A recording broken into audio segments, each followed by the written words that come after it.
1 p.m. Pakistan Standard Time. Assalamu alaikum. This is Radio Pakistan. The news read by Asma Hafiz. First, the headlines. Prime Minister embarks on a two-day official visit to Saudi Arabia today. Head of Parliamentary delegation visiting Washington has sought support of international community in Pakistan's efforts for peace through dialogue and diplomacy. Minister for Overseas Pakistanis says Pakistan stands ready to work with all partners to uphold the International Labour Organization's core values. Millions of Hajj are moving to Maidan-e-Arafat to perform the Rukn-e-Azam of Hajj Waquf-e-Arafah.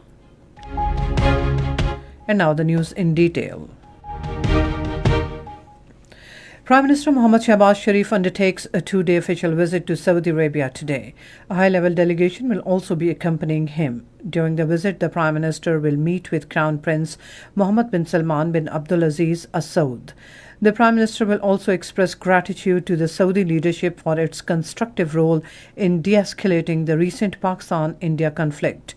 This visit reaffirms the leadership's commitment to deepening economic and diplomatic engagement, aligning with Saudi Arabia's Vision 2030 and Pakistan's development priorities. Head of Parliamentary delegation and PPP Chairman Bilawal Bhutto Zardari has urged the international community to support Pakistan in its efforts to achieve peace through dialogue and diplomacy. Addressing a reception at Embassy of Pakistan in Washington, D.C., he said sustainable peace in South Asia depends on comprehensive dialogue. Commenting on the recent Pakistan-India tensions, he said Pakistan acted in a responsible manner. He appreciated the valiance of country's armed forces in defending the homeland against aggression and the efforts of Pakistani diplomatic missions in effectively presenting Pakistan's position on the global stage. Bilawal Bhutto Zardari, terming Pakistani diaspora in the United States as a bridge between the two nations, urged the community to actively contribute to the shared goal of peace and prosperity.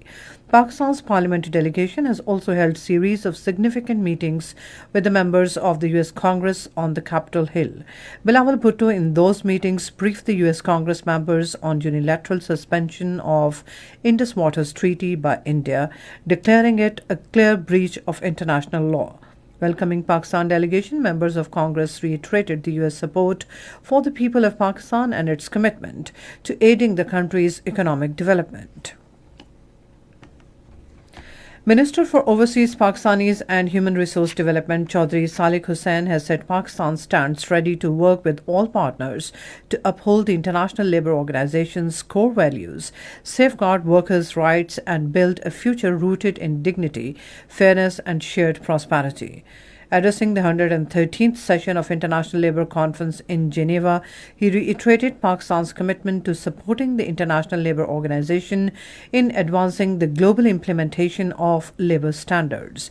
Reflecting on labour reform journey, he said, "We marked a historic milestone this year with the ratification of three significant ILO instruments: the Maritime Labour Convention, Convention on Labour Statistics, and 2014 Protocol to the Forced Labour Convention."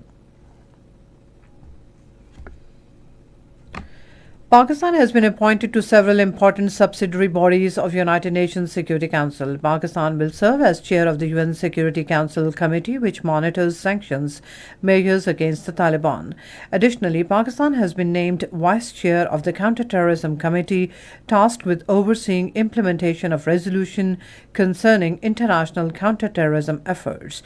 In further recognition of its diplomatic engagement, Pakistan has also been appointed co-chair of the Security Council's informal working group on documentation and working methods. Millions of pilgrims arrived in Maidan-e-Arafat to perform the Rukn-e-Azam of Hajj Waquf-e-Arafah. Radio Pakistan's special correspondent Abdurrahman Chima reports from Arafat that 73% Pakistani pilgrims reached from Mina via train while the rest arrived through buses. The guests of Allah are listening to the Hajj sermon at the moment, delivered from Masjid-e-Nimra in their tents as per the Saudi government's instructions in wake of extreme weather conditions. Sermon will be broadcast in 35 languages.